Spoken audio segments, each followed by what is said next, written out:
So I've been getting a lot of comments like this on my last video about abortion and the pro-choice argument, so I just want to address that and kind of re-articulate the point that I was making.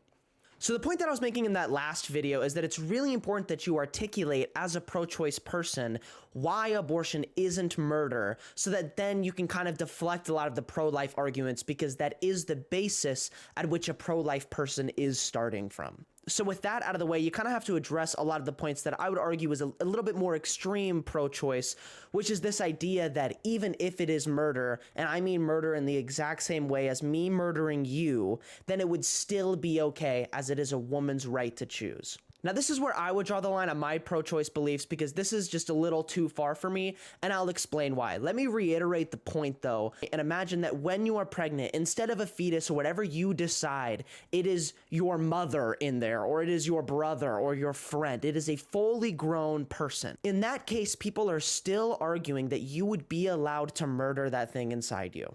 Now, I fundamentally disagree with that, because in essence, you chose to become pregnant.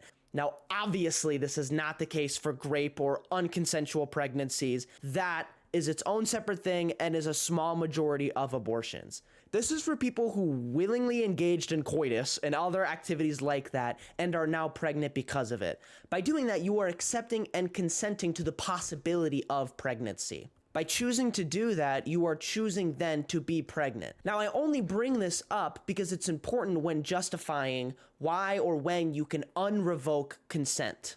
In my pro-choice belief, the only reason why you can unrevoke consent is because the externalities of doing that aren't actually that bad. You're not killing something that is actually experiencing the death. You're not killing something that is losing a life before it and a life after. However, in the case of a lot of the comments that people are making, you are doing that.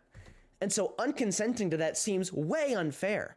A lot of people involved in the abortion argument are familiar with the violinist analogy. Now, let's take that and imagine that you willingly chose to hook up this violinist to your arm. Or we can even take it a step further, and let's say you went to the casino and they're like, hey, there's a 5% chance that this person is going to be hooked to your arm if you play this game. Then you choose to play the game, and then the person gets hooked to your arm, and then you're like, actually, I don't want to do this anymore. I'm just going to kill this guy.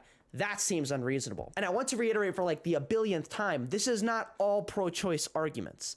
The argument becomes very different when we're talking about a fetus and a person. However, for the people in my comments who are saying that it doesn't matter if it's a fetus or a person, or if it's murder or if it's not, I should still be allowed to do that.